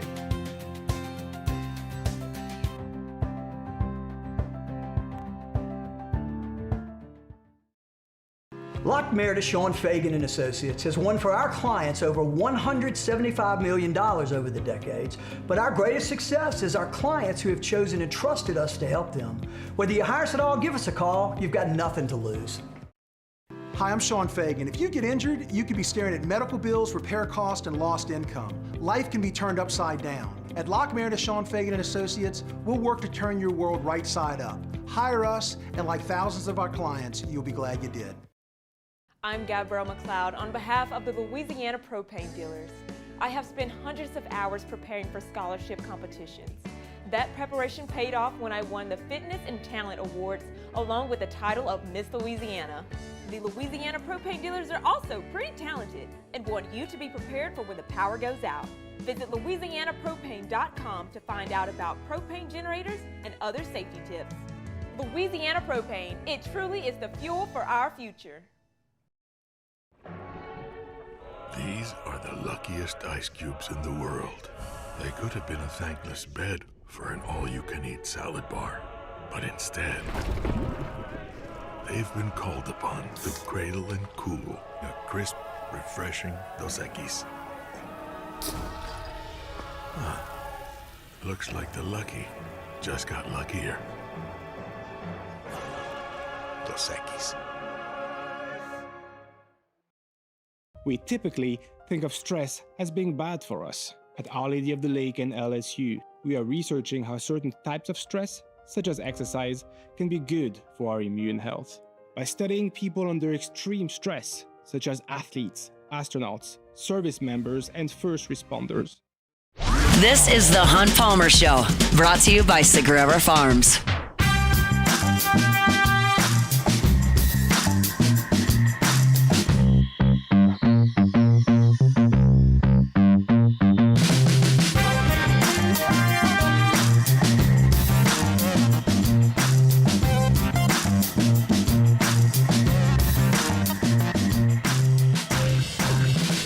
Thursday show is brought to you by Sagrera Farms Premium Angus Beef. Talk some baseball with Mark Etheridge of D1 Baseball's SEC Extra Team. Highway to Hoover podcast coming up in 12 minutes. Chris Blair, voice of the Tigers, talks to us on Thursdays. Chris, how we doing? I'm good, man. I'm good. How are you? Doing quite well. Defense an issue for Matt McMahon's squad right now, just not able to close out on shooters or get enough stops. What are you seeing from courtside? Yeah, I mean, there's really no way to shine that one up last night, to be honest with you. Unfortunately, it's again, I think there's some things that we saw. You know, I went back and looked actually this morning to some of the non-conference games, and there's a couple of things that stood out to me. One was offensive rebounding, has been an issue at times, but it's been an issue even in the non-conference. And I think some of that, to answer your question, is because of the inability to really at times stay in front of the ball handlers, especially point guards in the SEC.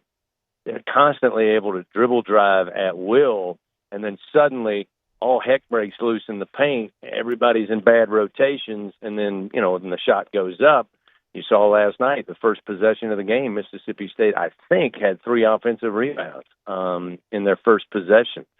So I think defense, that's the good place to start, because that only is, you allowed Mississippi State, who was dead last in field goal percentage and 3-point field goal percentage in league games, light it up for 50% in both categories last night. And then you get, dominated on the glass. But I think a lot of that starts on the defensive end. I would think, last night offensively, LSU did not play well. They didn't shoot the ball well. That's clear. But I don't think that's their biggest issue. I think their biggest issue is the inability to stop the dribble drive, and not just necessarily specifically the dribble drive, what teams want to do offensively. We're unable to really disrupt the flow that they want to have. I thought at times they were able to do it in the first half against Arkansas on the road in a hostile environment, and then Darius Acup Jr. took over. But last night, that was, I think, defensively, that first 12 minutes of the game kind of sealed their fate. I was writing when you had Coach McMahon on last night, but I did hear him in his press conference allude to how badly they're getting beaten on the three-point line based on how much they're making from there and how much their opponents are making from there. Did he emphasize that with you at all in the post game, and what is there to be done about that? Yeah, it's the second straight game. I mean, when you look at the Arkansas loss, you kind of felt, not that there's moral victories, I get it, but you felt like you went toe-to-toe, you lost by 4 points, and you watched the guy completely become unhinged in Acup, missing his first shot in the second half and then hitting 10 in a row and hitting from anywhere on the floor. Okay, you come up short. But the big stat differential was a 21-point difference in three-point baskets made by Arkansas versus LSU.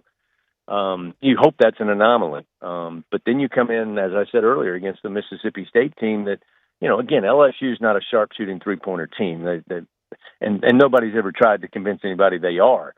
But when you look at their losses prior to last night, in every loss in the 7 previous losses, they had, 5 made threes. In their 13 wins up until last night, they had 7.5 made threes. So I think that 7 to 9 is the sweet spot for LSU based on what they really want to do inside the paint and at the rim. If you can get 30 to 40 points in the paint and then you add 21, 30 points from three, you're going to be in every ball game in the SEC.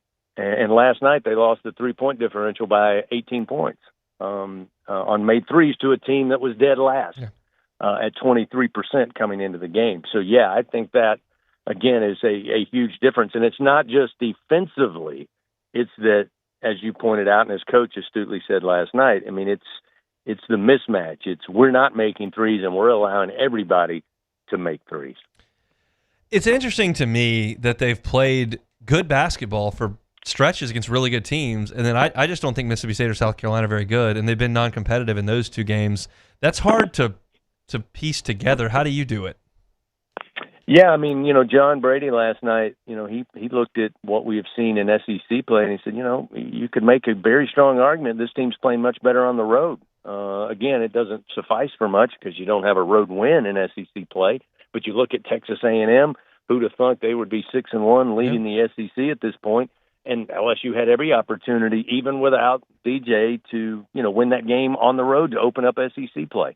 Again, they won the Missouri game, should have won the Kentucky game at home, but they played pretty good against an Arkansas team, as we mentioned. I think in the first half against Florida, it was clear they were going to try to keep Florida from scoring 90 or 100 points. So, again, I think they do play better on the road. And to be honest with you, it is very hard scratching your head trying to figure out why that is. Because on the road, as you know, you got to create your own energy. You got to fight the energy from the crowd that's there. And I just think they're playing better on the road. And I wish I had an answer. I'm sure Coach McMahon and his staff wish they had an answer because, you look at the South Carolina game at home, they did not look ready to play. They didn't look like they were putting a lot of energy. Last night, I thought Pablo Tamba, for the majority of the first half, was really the only guy giving you any energy. And, again, I love what he does on the glass. I love what he does defensively. But if you're relying on him to be your offensive juggernaut, you're going to be in trouble. And LSU was, obviously, down 23 at the break. How did De'Don Thomas look when he came back into the game after the ankle got retaped? Yeah, I don't know, man. I'll be interested to see over the next couple of days. I don't know anything, but, it was certainly something that gave both Coach Brady and I pause when he went to the sidelines and then when he came back. I mean, I didn't detect anything at that point, but to be honest with you, it was, even though LSU played a little better offensively, it was still a 21-point game, 18-point game, 22-point game. So I don't know that we could really glean a whole lot as to, is he 100%? What will he be like on Saturday against South Carolina? But I certainly hate it for him because Yeah. I know for a fact, watching him in the training room and watching him over at the Maravich Center every single day that he was out for those 3+ weeks, he was desperately trying to get back on the floor. So hopefully that is not a non-factor, and he'll be ready to go Saturday at 5 o'clock against the Gamecocks.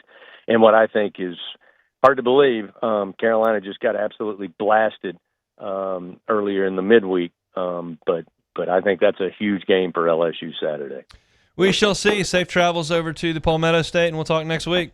You got it, boss. That is Chris Blair, voice of the Tigers. They're courtside for LSU and Mississippi State last night. LSU will play a bad South Carolina team on Saturday, but you're not going to hear me make any more declarative statements. I've made them. I talked about how important 2 weeks ago was. They went 1-1.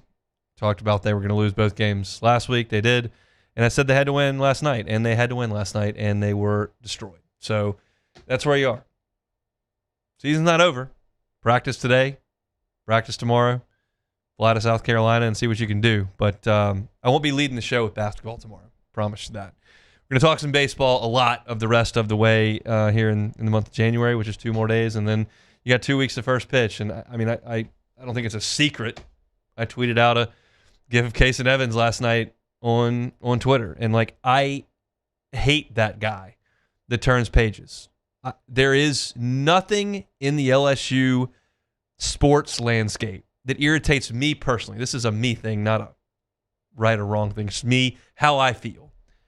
When that baseball team loses and doesn't win the national championship and they lose their last game, and I see folks telling me it's football season in the middle of June, I want to rip my eyes out of my head. That is the worst thing for me on the entire calendar.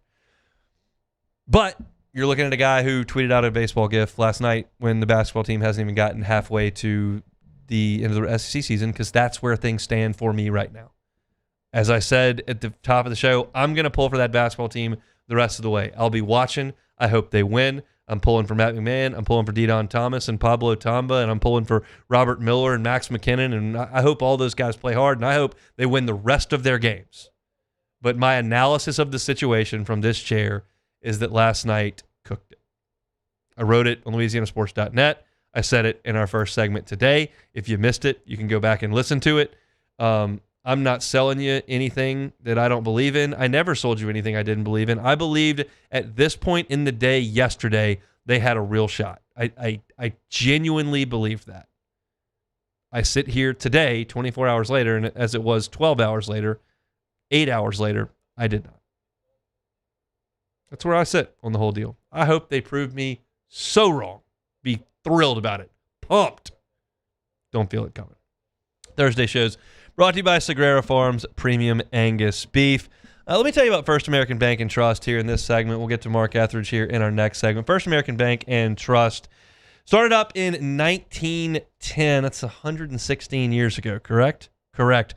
25 locations throughout South Louisiana. If you're looking for a residential loan to get in that house you've always wanted to get into, First American Bank and Trust. You're looking for a commercial loan for your business, First American Bank and Trust. You're thinking, wait a second, this is a local Southeast Louisiana bank. I don't know that they can handle my commercial loan. Trust me. Give them a call. You're talking about a bank that has 25 locations, 25 branches. They've got the assets to make your loans a reality. And every decision that's made at First American Bank and Trust is made right here locally. So you're not calling a call center. The people that you deal with are part of your community. Their kids play sports with your kids. They go to church where you go to church. They're making the decisions about your loan. They've been doing a pretty good job of it. That's why they've been hanging around for 116 years. Stop in one of their 25 locations throughout southeastern Louisiana today. It's First American Bank and Trust. We'll come back, talk a little baseball with Mark Etheridge of D1 Baseball when we come back. The Hunt Palmer Show. Highland Insurance Group, HighlandIG.com is the website, HighlandIG.com. Now, as I mentioned yesterday, when weeks like this week happen, it brings into focus why insurance can be so important. I did it for 7 years. I worked in the industry. I know how people feel about insurance. It's not the sexiest thing to talk about. It's not the most fun thing to talk about. And it's one of the things in life that once you pay for it, you don't immediately get anything back. And you hope you never do. But weeks like last week happen, and you do. And you are out of work, or you do need a new roof, or you did slide on some ice and get in that accident. And now you're looking at your insurance policy going, well, I know what I paid for it, but what's in it? With the Howard Insurance Group, you can have the peace of mind whenever weeks like this happen that you're covered, because they're going to make sure with their group of experts, their group of analysts, that they've read over your entire policy that you're placed with a carrier that's going to get you covered. They're not going to have exclusions tucked away in some fine print.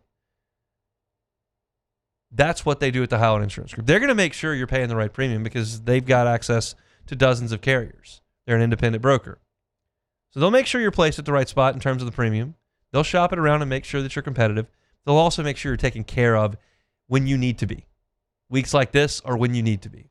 So if you want a second set of eyes on that insurance program, or you've got a renewal coming up and you're thinking, I might need to get a second option, Highland Insurance Group, Jonathan Carbo and his team, happy to help you out. Find them online at highlandig.com, highlandig.com.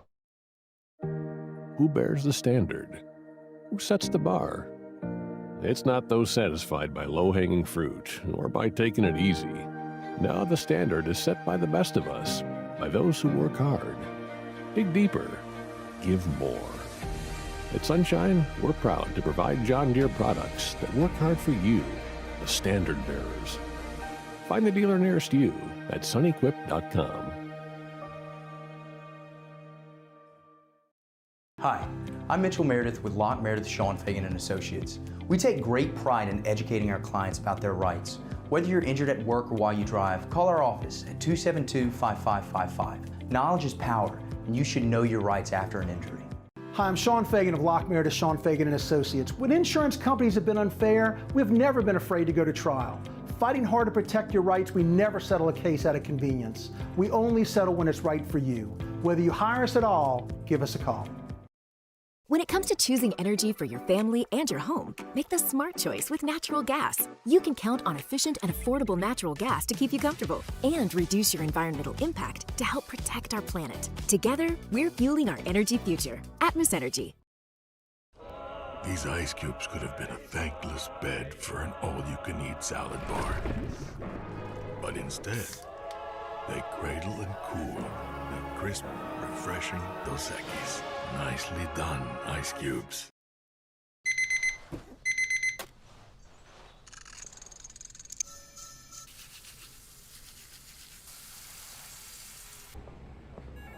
Sometimes you ignore the signs, even when they're right in front of you.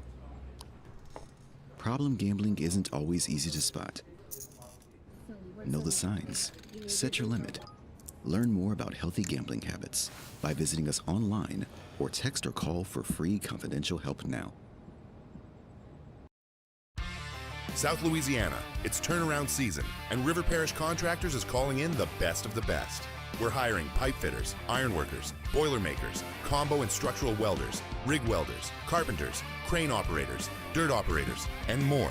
If you're ready to work, ready to earn, and ready to build something that lasts, call Big Jake at 318-547-1000 or go to rpcontractors.com. River Parish Contractors. Let's get building. Looking for cleaner energy? Propane is energy for everyone. And when you're cooking with clean, affordable propane, you're cooking with gas. In the wintertime, nothing heats a home like Louisiana propane. And when you need hot water, propane's got you covered. Oh, and you won't regret that propane generator when the power goes out. I'm Miss Louisiana, Gabrielle McLeod, and to find more information... This is the Hunt Palmer Show, brought to you by Sagrera Farms.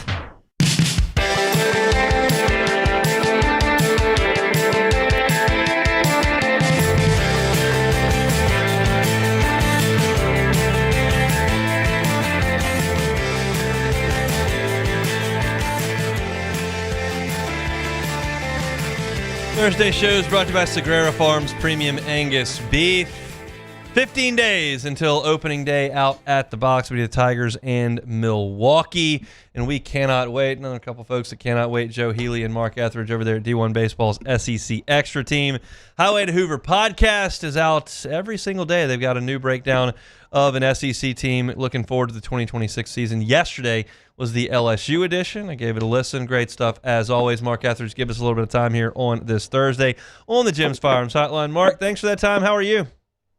Good to hear your voice again, man. I'm doing great. Colin, what we got, 2 weeks and we're playing ball? 2 weeks and we're playing ball. I plan on getting out to the box at some point this weekend and watching a little bit of it. That won't count, though. They'll count in 2 weeks. I know y'all broke down LSU in yesterday's podcast. I heard a good bit of it, but let's talk about it a little bit. I know you saw the Tigers in Hammond. Let's start with Kason Evans.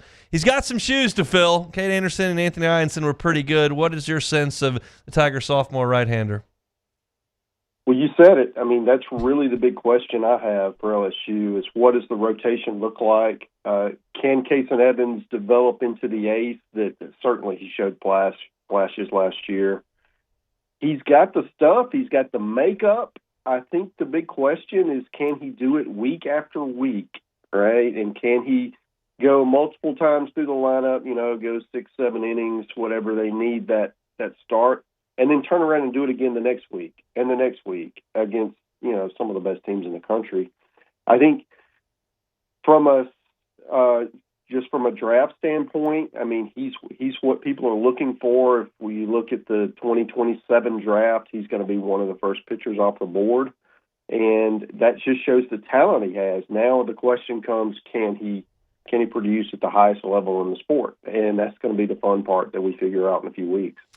I'm fascinated by what comes after Kason Evans in the rotation, and I think Jay Johnson and Nate Yeske are going to do some shuffling over the course of the first 4, 5, 6 weeks.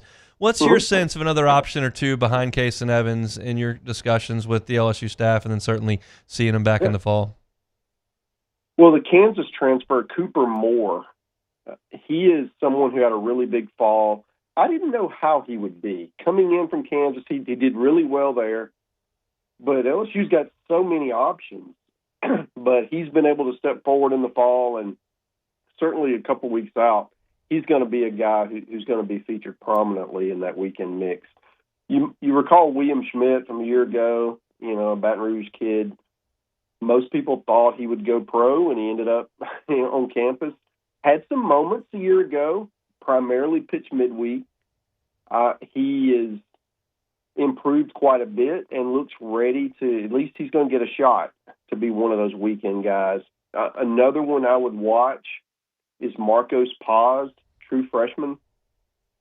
He is one of the top recruits to make it to campus, and I think as a result, he's talented enough that he's going to get a chance. He's also coming off Tommy John, so he'll be, we'll just say, used carefully. Certainly early in the years, he builds back up his strength and just get some reps in. But he's a guy that, the sky's the limit. He's going to be an ace before he's done. I think Jay Johnson's kind of earned the benefit of the doubt offensively with just next man up, and they'll develop him, and he'll have the eye for the talent. But what is your overall sense of what LSU's lineup will be in 2026? A lot of older players. Oftentimes you see LSU just brings in these great freshmen, and they're just too good to sit. And they may have some of those. They may have evolved into the lineup. But right now, they use the portal to fill some gaps. But there weren't that many gaps when you look at Stephen Milam and Derek Curiel and Jake Brown and Chris Stanfield and Kate Aaron Beatty. These guys who played key roles a year ago are all returning. So now I think the question is, how does that starting lineup shake out, and where does the power come from? Yeah. Obviously, losing Jared Jones is a big blow, but it's going to be interesting to see what Zach York does. He's a monster kid. He's like 6'2", almost 3 bills. He moves around good at first base, a lot better than you'd expect for somebody his size. And he's got a good bat. He's not just a power guy. I think he'll hit some home runs, but he's got a pretty good eye at the plate and puts the ball in play. He's a fascinating player for me. Another one I would keep my eye on is Trent Caraway, Oregon State transfer. He's going to play third base. He's the backup shortstop. He's at Oregon State, he was one of these guys who would just go on a tear, but he was a little bit hot and cold. And, now he's older. He's in a different place. It's junior year. I feel like he's in position to have a breakthrough year. And one other guy I'll throw at you, Braden Simpson, the High Point transfer, monster year in the Big South. Now he moves to the SEC to see if he can continue that kind of pace at against this kind of pitching. But certainly the talent is there for him to have a breakout year as well. Mark Etheridge is our guest. D1 Baseball's SEC Extra Team, Highway to Hoover, previewing every single SEC team, usually 18, 20 minutes on each team. Really digestible. I've enjoyed it. I've listened to every podcast they've put out. They're going backwards, alphabetical order. So started with the Vanderbilt and Tennessees of the world, working towards Alabama and Arkansas at the end. Let's get a thumbnail on some of the other teams in the league here, Mark. Not a deep dive, but just a thumbnail if we could. How you feel about Tennessee? It's a big transition on Rocky Top. Yeah, it certainly is. With Tony V, he's in San Francisco now. Josh Elander's the new head coach. He was the top assistant. Frank Anderson, the pitching coach, also went to pro ball. So it's just a different staff. Tennessee is going to be very talented. They have a very deep roster. I'm not sure how their lineup's going to shake out. Sort of like LSU. There's a lot of options, and I think it'll be one of those influx lineups all year. The question I have for them is who's going to be the ace. They've got certainly talented pitchers, but they lost quite a bit with Liam Doyle and Marcus Phillips, and those guys are gone. So that's the question for me. The other part, Tennessee struggled at home last year, which is just baffling considering that home environment that they play in, and I feel like that's something that they've got to figure out. What was missing at home, because they've renovated the ballpark. It's a showcase venue now, and they need a whole serve at home. Let's talk about Texas A&M. Nobody could believe what we saw last year, and so now you get a second chance for Michael Early to redeem himself. What's the vibe in College Station right now? Optimistic.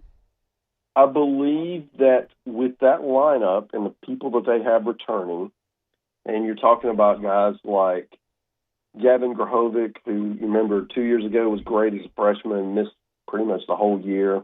Caden Sorrell, who was injured much of last year. But when he was in there, he just tore the cover off the ball. Chris Hakopian, Maryland transfer, is going to probably play shortstop. They have three of the best hitters in the country in their lineup, and that's a great place to start. I think the question for them is on the mound. Shane Sadeo, another guy who missed last year with injury. You sense a trend here, why they might not have did so well. Yeah. Weston Moss, who was probably their best pitcher, one of them anyway. He was a reliever, moving to the rotation. He's got a chance to be a really good player. So I think the pieces are there.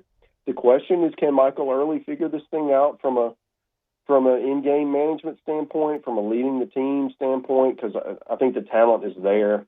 I think last year it sort of got away from them, and they just weren't able to right the ship. And first-year head coach in this league, I kind of get it, right? And I think that he probably gained 5 years worth of experience with that 3 months during the spring that we're going to find out how much it paid off, because it's another tough schedule yet again.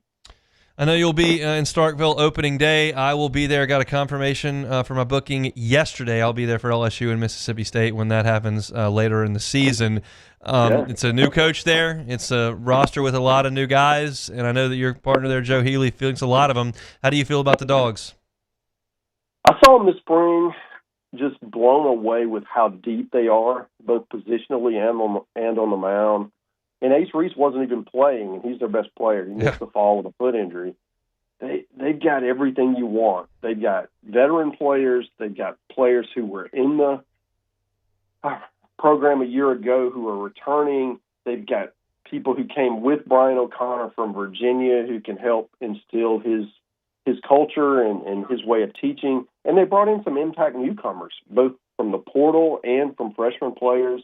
I think they got everything you need. The question is going to be finding the right mix when you have all those pieces that you're trying to put the puzzle together in the right way. And then on the mound, they lost their entire rotation. So just, how do you mix and match to get the best three on the weekend and continue that on through the season? Because none of them have done it at this level. Well, Mark, your partner in crime over there at D1 at SEC Extra was very opportunistic last night. LSU's basketball team lost, went to 1-7. Everybody's texting me baseball, and I pull up Twitter and bam, Joe's retweeted the LSU preview right as the game goes final. I got a chuckle out of that. I texted him about it. We're going to crank up our weekly segments next week.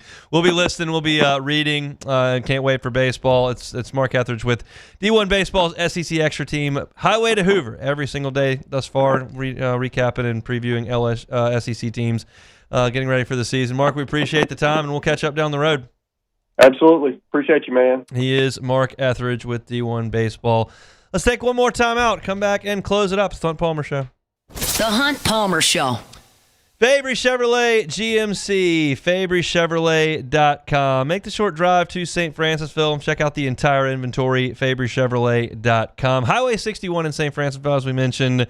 You know the Fabry family. They've been in business 35 years, 3 locations, 5 brands, and now thrilled to have a Chevy GMC point there in St. Francisville. Whether you're over in New Roads, Ventress, you're over there in the Felicianas, Point Capee, you can make that short drive, and certainly the folks over at East Baton Rouge Parish and West Baton Rouge Parish can do the same for an incredible inventory of Chevrolet and GMC deals. When you work with a Fabry family, you're going to get incredible customer service, a great buying experience, service after the sale. Tahoes, Silverados, Suburbans, Sierras, Yukons, Denali's, you name it, they've got it. Check out that inventory, new and pre-owned, at FabryChevrolet.com. Been open since October 1st. They're open for you today at FabryChevrolet.com.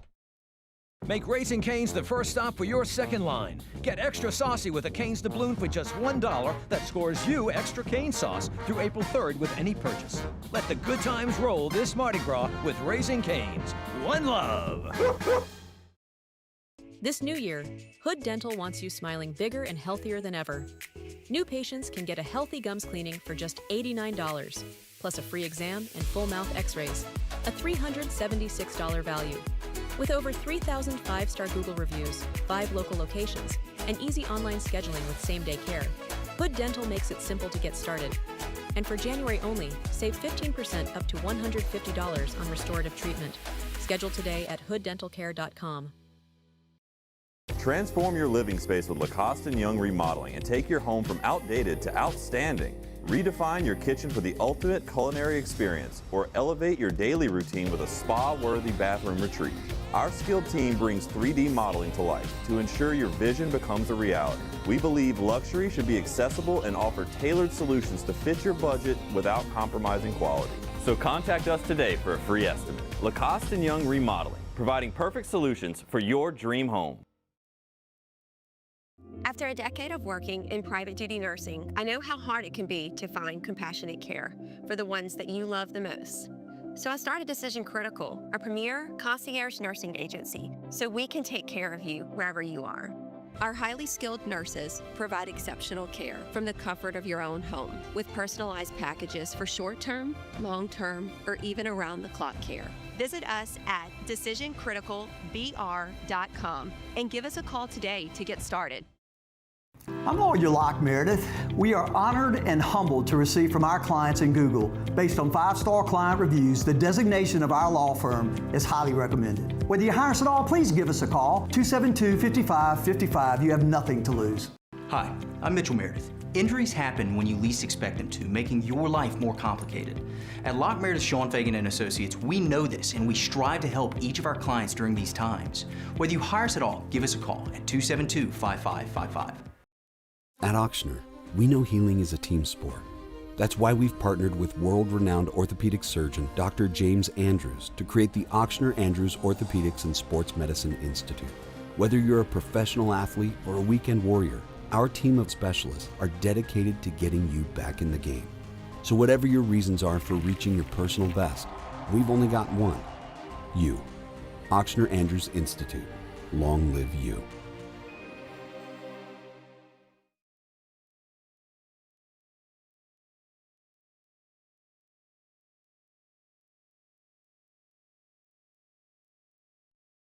You're listening to The Hunt Palmer Show, brought to you by Sagrera Farms.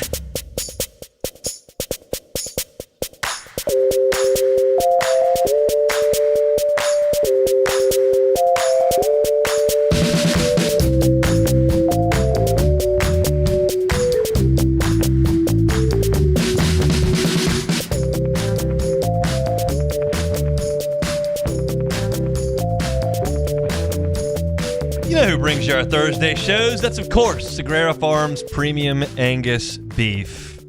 Herd supplies in the country are down at levels that we haven't seen since the 50s and 60s. And obviously our population is way up from the 50s and 60s. What does that do? It decreases supply.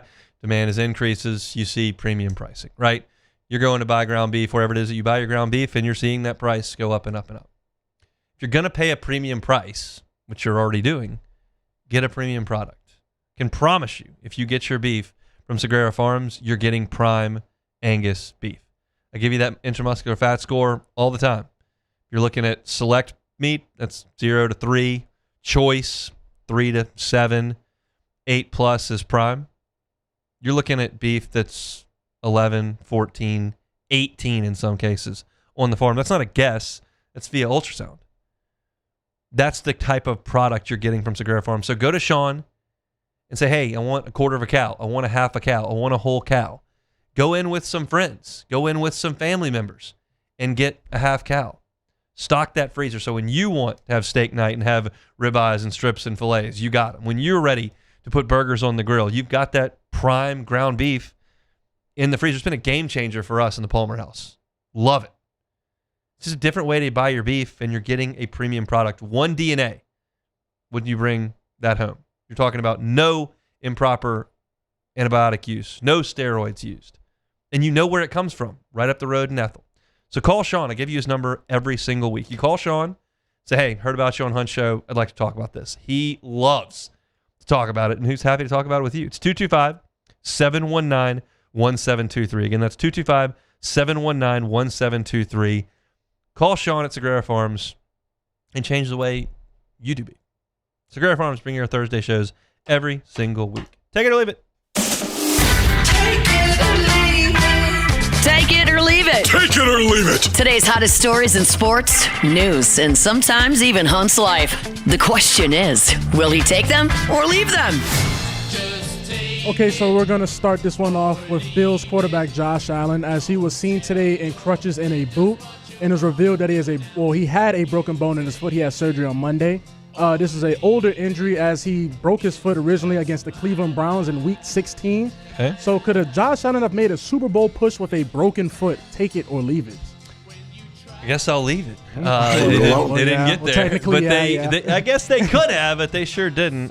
It's just, as we've talked about so many times, the NFL is straight up a war of attrition. Brutal. Who can you keep on the field and for how long? And it's never everybody for everybody. You just got to hope your main guys are healthy, and you know that the guys like Josh Allen are going to try to play through anything that they can, but ultimately it's a matter of whether or not you can stay healthy. You know that Sean McDermott's thinking, hey, told you so, but wasn't me, man. It is what it is. But can we just talk about playing the game of football with a broken foot for 5 weeks straight? That is, I don't know. These people I can't walk to the bathroom with a broken literally, foot. like, these people are not human at all. So nearly 71% of the 78 players polled by the Athletic that they have received direct communication from fans relating to negative betting or fantasy football outcomes. Yeah. Multiple players said they have received Venmo requests from fans looking to recoup their gambling losses. So sending Venmo requests to players, take it or leave it. I'll leave that.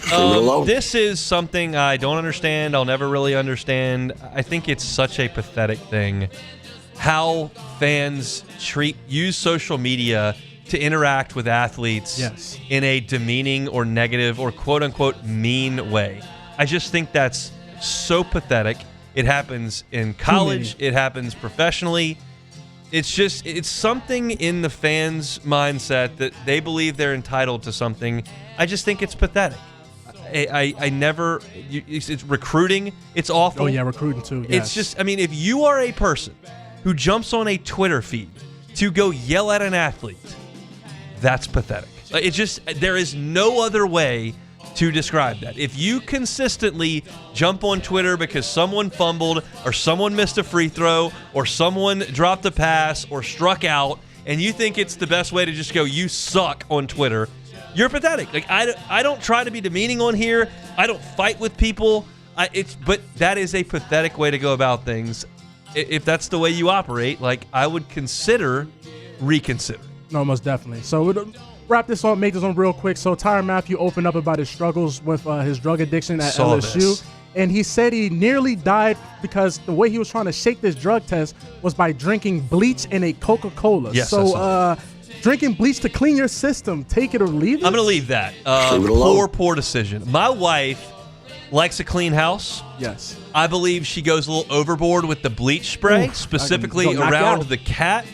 Cats make messes. We have the cat set up in the corner of the laundry room, out of the way of the house. Let's just not overwhelm the cat with bleach spray because you're not thrilled with one thing that happened here or there. This is to a new level. Maybe just ease up on the weed and don't drink bleach. That's my advice to younger Tyron.